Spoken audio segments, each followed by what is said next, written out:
This box set of Guildball miniatures are from the Cook's Guild, and since I wanted that classic white chef's apron, I started with a black primer followed by a zenithal spray of white.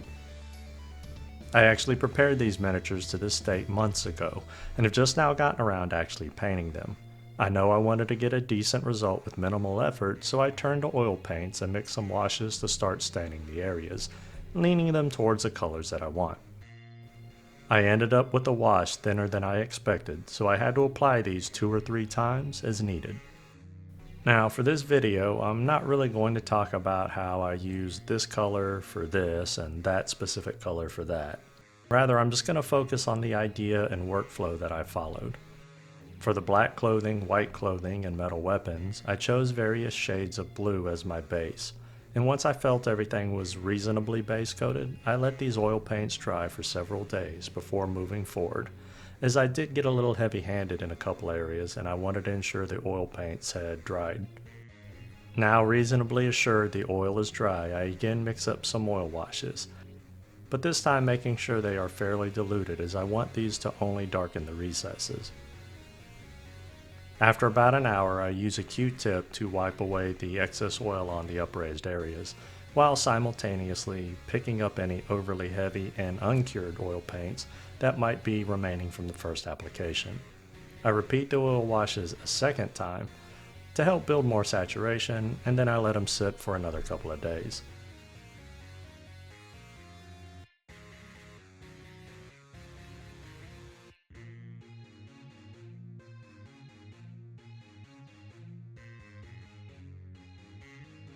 From here, I started building up highlights, starting with acrylic off-white for the clothing. It looks like it's pure white against all of the other colors right now, but it's most definitely not.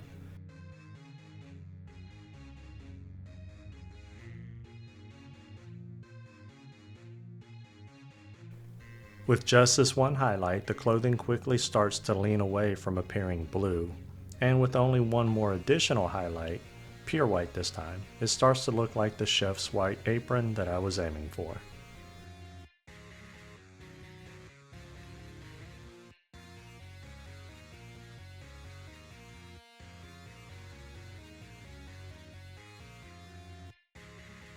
For the wood and leather bits, I continue the same pattern of only adding 2 highlights, though this time is more of scratchy lines, and covering a lot less overall area than I did with the white clothing.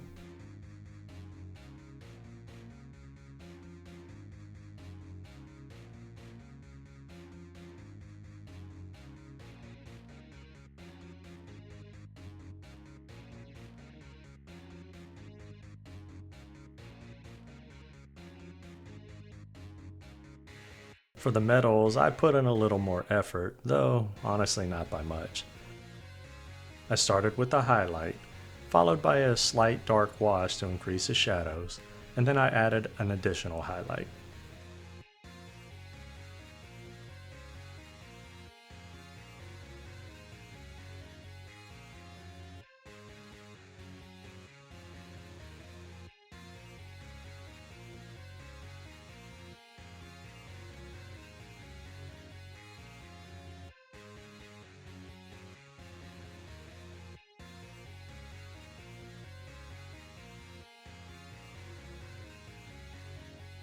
I then moved on to the dark skin tone, adding 3 basic layer highlights, which ultimately were from the same colors that I had used on the wood and leathers, though I tried to build these up a little more slowly and in thinner layers over multiple applications.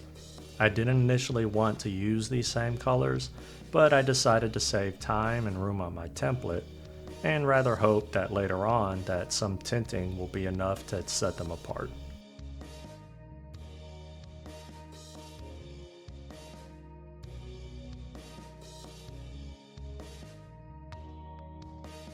For the lighter skin tones, I followed a similar pattern, albeit with different colors.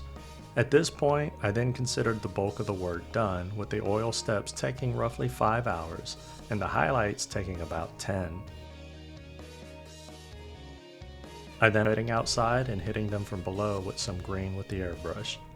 This game is like D&D on the soccer field, and the bases will be green grass, so I want some of that green to show as reflections in their shadows. All in all, so far I just went from cleanup and assembly to priming in a zenithal of white, to adding oils, to oil washes, to highlights, and then an airbrush colored shadow. And now I move into what I'm considering the final stages, which is basically one more highlight to anything that I feel is needed, painting the eyes, lips, and then doing any cleanup of any egregious mistakes that I made.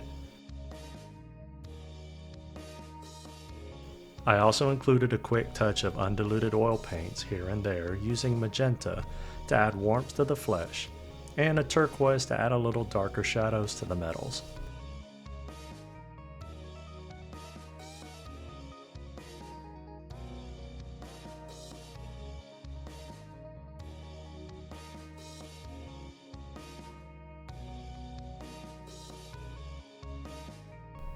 I finish up with painting the pimples on the big man before mixing some PVA glue with water, applying it to the bases, and then sprinkling on some flocking and calling it a night.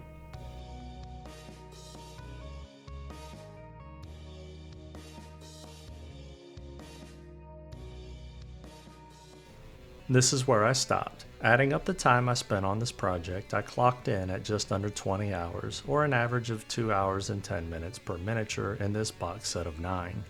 I like the white clothing and metals and the different tones captured in the flesh, helped along by the tinting of oil paints. I felt like I was going to hate painting these miniatures, and maybe for the first couple of hours, I wasn't having the greatest time, and it seemed more to me that I was just trying to get through this project. But once I started adding the first highlights to the white clothing, things started looking better immediately, and I began to take more pride into what I was doing. I especially like how the flesh tones came out, and the skin on the big man is probably my favorite thing from this project, including the nasty pimples ready to pop from them. And to be honest, this might be one of my favorite miniatures that I've painted. Not necessarily because I think he's one of the best things that I've painted as far as effort and skill, but I mean fun by enjoying painting this specific sculpt. It's just a great sculpt with a good mix of small details and large smooth spaces. And I mean, come on. The dude's got an entire cooked chicken for his bling. Homie's setting new trends, and I can't wait for his mixtape to drop. You heard? What? For the things that I dislike, there are mold lines that stand out on several of the miniatures.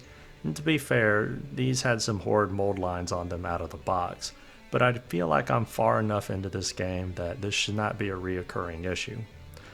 But again, being fair to myself, I actually prepped these miniatures a long time ago, and I have another 50 that are already primed and zenithaled, and they've been sitting for about a year or 2 years. So I have been doing a much better job on cleaning up the mold lines on anything that was unboxed recently. Otherwise, considering I only have over 2 hours apiece on these miniatures, I don't really have any other complaints.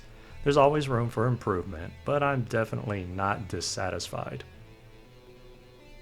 And that'll bring this video to its end. I hope you learned something or inspired to start or expand your own collection of either roasted, broiled, baked, boiled, or fried whole chicken on a chain for use as an article of self-decoration when it comes to asserting your dominance on the pitch.